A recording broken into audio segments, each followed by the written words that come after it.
ஈஸ்வர கொடுக்கக்கூடியது இந்த உபதேசம் ஒரு மெய்ஞான பாடம். ஒளி அதாவது சப்தம், வெளிச்சம் முழுக்க முழுக்க இந்த உபதேசத்திலே அதைத்தான் சொல்லுகின்றார்.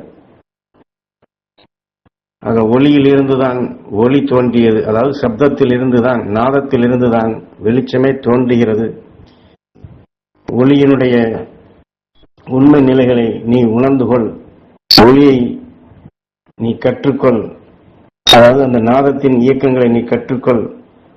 அப்பொழுதுதான் ஒளி உனக்குள், வெளிச்சம் உனக்குள் பிறக்கும் என்பதுதான் இந்த உபதேசத்தினுடைய முக்கியமான சாராம்சம்.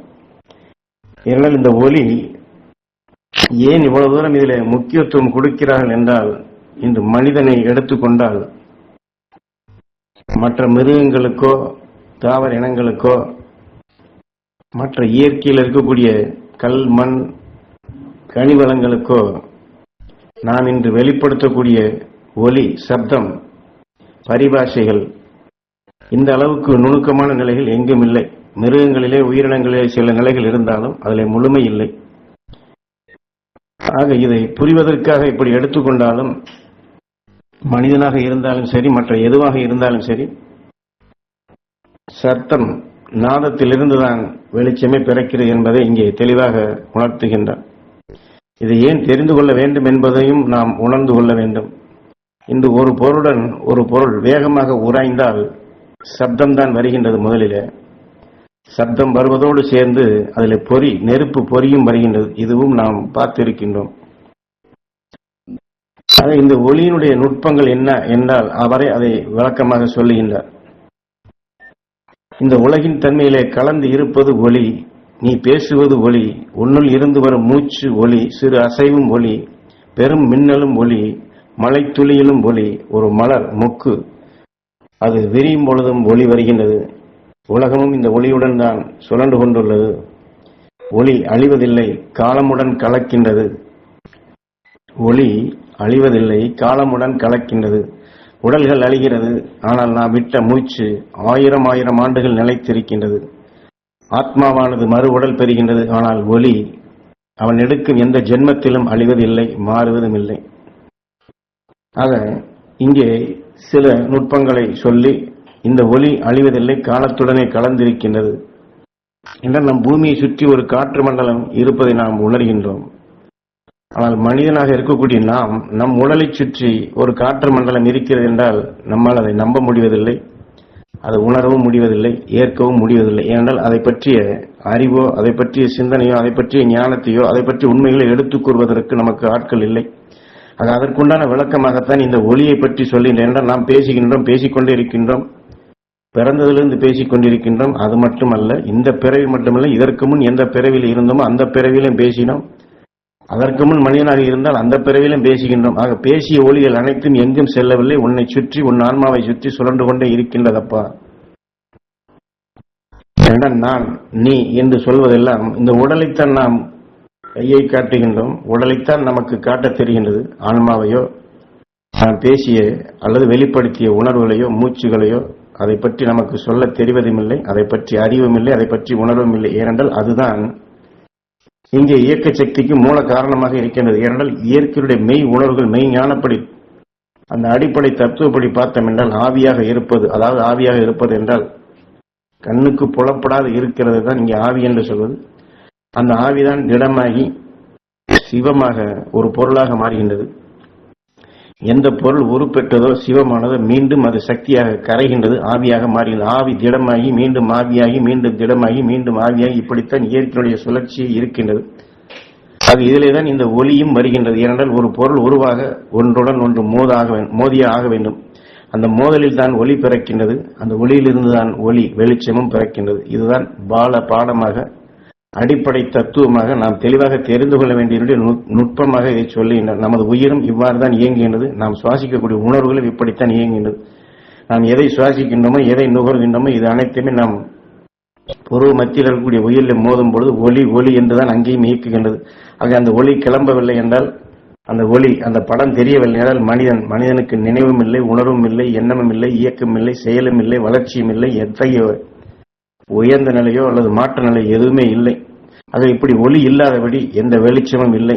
இது இந்த மனிதனுக்கு மட்டுமல்ல, இந்த பூமிக்கும் அப்படித்தான். ஆக இந்த பூமி சுழல்கிறது என்றால் சும்மா சுழலவில்லை. நாம் பேசிய, நாம் வெளிவிட்ட, நாம் மூச்சல்கள். ஆக ஒரு மனிதன் அல்ல, எண்ணிலடங்காத மனிதர்கள், எண்ணிலடங்காத ஜீவராசிகள், எண்ணிலடங்காத உயிரினங்கள், இவை அனைத்துமே தான் சேர்த்து கொண்ட, தான் நுகர்ந்து கொண்ட, தனக்குள் மோதிய, இப்படி இது அனைத்துமே ஒன்றுக்குள் ஒன்று கலவையாகி இதனுடைய தொடர் சுழற்சி, தொடர் மோதலில் தான் இந்த இயக்க சக்தியை வருகின்றது. இன்று நாம் விஞ்ஞான ரூபமாக எடுத்துக்கொண்டாலும் ஒரு மெக்கானிக்கலாக செய்யப்பட்ட இன்ஜின், ஒரு நீராவியோ அல்லது பெட்ரோலோ அல்லது எந்த திரவமாக இருந்தாலும் அதை வைத்து இயங்கக்கூடிய ஒரு மிஷினை எடுத்துக்கொண்டாலும் அதிலேயும் மோதலாகி, வெடிப்பாகி, சப்தமாகி, அந்த சப்தம் இல்லாத எங்கும் இயக்கம் இல்லை. ஒரு பிஸ்டன் என்றாலும் ஒரு சிலிண்டர் என்றாலும் அதற்குள் இந்த அழுத்தத்தில் வெடிப்பாகி அந்த நாதத்தின் தன்மை கொண்டுதான் இயக்க சக்திக்கு வருகின்றது. அங்கே நெருப்பும் வருகின்றது, இயக்கம் வருகின்றது. அது எங்கே சென்றாலும் இப்படித்தான். ஒரு எலக்ட்ரிக்காக இருந்தாலும் சரிதான், அல்லது தொழில்நுட்பம் கொண்ட வேற மெக்கானிக்கல் என்று சொன்னால் சரி, எங்கே எந்த அடிப்படையில் எங்கு சென்றாலும் இந்த மோதல், அதில் வரக்கூடிய சப்தம், சத்தத்தினால் வெளிப்படக்கூடிய வெளிச்சம், இது இல்லை என்றால் எங்கேயுமே சூன்யமாகி விடுகின்றது. அது இந்த அடிப்படையிலே தான் இங்கே பல உண்மைகளை சொல்லி, இந்த ஒளியை பற்றி நான் உனக்கு கொடுப்பது அனைத்துமே முதல் பாடம். அது முதல் பாடம் என்று சொன்னால் இரண்டாவது பாடம் இல்லையா என்று கேட்டால் எல்லாமே முதல் பாடமாக இருக்கட்டும் அப்பா, முதலாவதாகவே இருக்கட்டும். முடிவு நிலை வேண்டாம். மீண்டும் இங்கே சாதாரண மனிதர்களால் சிந்தித்து பார்க்க முடியாத ஒரு உணர்வுகளைத்தான் இங்கே சுட்டிக்காட்டினார். முதல் 2, 3, 4 என்றுதான் நாம் எண்ணிக்கொண்டு போவோம், கடைசி முடிந்து விட்டது என்று சொல்லுவோம். ஆனால் இங்கே அவரோ முதல் பாடம் தான், எல்லாமே முதல் பாடம் தான். அதற்கு ஒரு உதாரணம் சொல்லிட, ஒரு குழந்தை தாய் கருவிலிருந்து வெளியில பிறந்த பின் வளர்ச்சியின் பாதையில் வரப்போகும்போது அதுக்கு கிடைக்கிற அனுபவங்கள் எல்லாமே முதல் அனுபவம் தான். அதை கேட்டால் எனக்கு முதலாக இப்பொழுதுதான் சொன்னார்கள், முதலாக நான் தெரிந்து கொண்டேன் என்று சொல்வது போன்று அந்த குழந்தைக்கு எப்படி எல்லாமே முதலாக இருக்கின்றது, இதுபோன்று இந்த ஞானத்தின் வளர்ச்சி செல்லக்கூடிய ஒவ்வொரு மனிதனுக்கும் இந்த அனுபவங்கள், இந்த உண்மைகள், இந்த மெய்ஞானம் அனைத்துமே எல்லாமே முதலாகத்தான் இருக்கட்டும், முதலாகவே அமைய வேண்டும். முடிவு என்ற நிலைக்கு வேண்டாம்.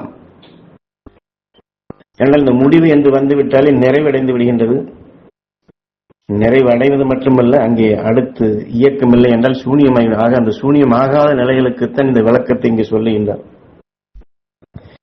இதெல்லாம் சில நுட்பமான விஷயங்கள் நாம் தெளிவாக தெரிந்து கொள்ள வேண்டும். அவர் சொல்லக்கூடிய பாஷைகளோ வெளிப்படுத்தக்கூடிய சொல்களோ சில முன்னுக்கு பின் முரணாக தெரிந்தாலும் அது எப்படி முதல் பாடம், இது இரண்டாவது பாடம் தானே, இது மூன்றாவது பாடமே என்று சொன்னாலும் அவர் சொல்லக்கூடிய உணர்வு, அவர் சொல்லக்கூடிய வழித்தொடர், அவருடைய உட்பொருள், அவர் உணர்வை கவர்ந்தம் என்றால் நமக்கு மூலம் புரியும். அதற்கு இன்னொரு உதாரணம் சொல்லுகின்றார்.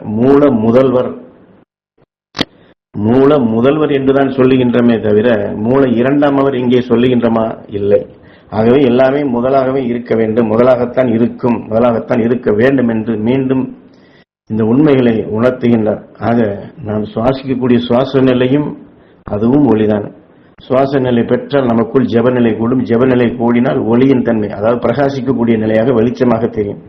ஆக ஏனென்றால் சுவாசம் என்னும் போதே ஒளி, ஏனென்றால் சுவாசிக்கக்கூடிய காற்று என்று சொல்லுகின்ற அது உயிரில் படும் பொழுது மோதல், அந்த மோதலாகும் போது ஒளி, அந்த ஒளியிலிருந்து தானப்போ வெளிச்சம். நாம் உயிரில் பட்ட பின் தான் எண்ணம், சொல், செயல் என்று பல படங்கள் ஓடுகின்றது, பல வெளிச்சங்கள் ஓடுகின்றது.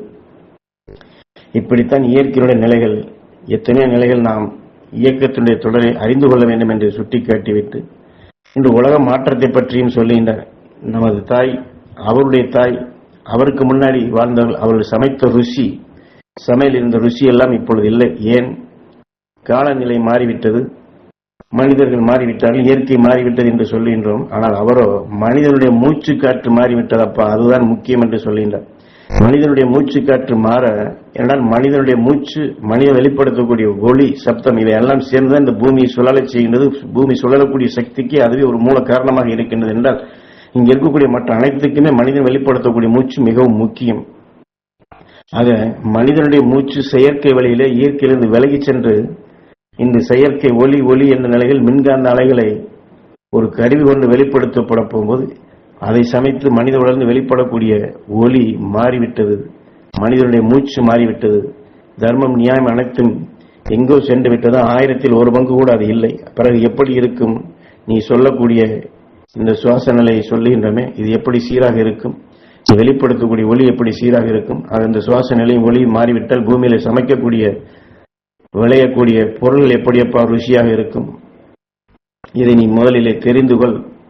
அதனால் அதைத்தான் இங்கே மீண்டும் ஞானகுருவை சுட்டிக்காட்டி சுவாச நிலையை பற்றி, ஒளியை பற்றி சொல்லி அவர் சொன்னதெல்லாம் ஏற்றுக்கொண்டாயா, புரிகின்றதா உனக்கு என்று மேற்கோள் காட்டி கேட்கின்றார்.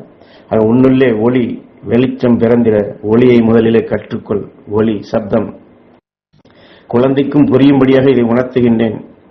ஒளியை பற்றி மீண்டும் கேட்டால், அதாவது வெளிச்சத்தை பற்றி மீண்டும் கேட்டால், நான் ஒளியை சப்தத்தை பற்றி தான் மீண்டும் சொல்வேன் என்று மீண்டும் இதில் விளக்கத்தை கொடுக்கின்றனர். இந்த ஒளி இந்த ஞான வழிக்கு வந்தவர்களுக்கு இதுவும் முகம் அவசியம். என்றால் நாம் எதை வெளிப்படுத்துகின்றோமோ, எதை பேசுகின்றோமோ, எதை மற்றவர்களுக்கு சொல்லுகின்றோமோ, அந்த ஒளி கொண்டுதான் நமக்குள் ஒளி வெளிச்சம், அந்த உணர்ச்சிகள் கூடி நாமும் அந்த மெய்வழி செல்ல முடியும். ஆக மற்றவர்களுக்கு நாம் ஞானிகளுடைய உணர்வுகளை, மெய் உணர்வுகளை, இயற்கையுடைய பேருண்மைகளை நாம் வெளிப்படுத்த அதுவும் ஒளிதான்.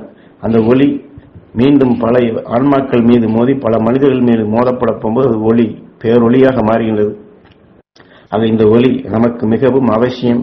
இந்த ஒளிதானப்பா அந்த ஒளிக்கே மூல காரணம் என்று, ஒளி பிறந்திட ஒளியை உனக்குள் முதலில் கற்றுக்கொள் என்று இந்த உபதேசத்தின் வாயிலாக நமக்கு குழந்தைக்கும் புரியும்படியாகவே சொல்லுகின்றேன்.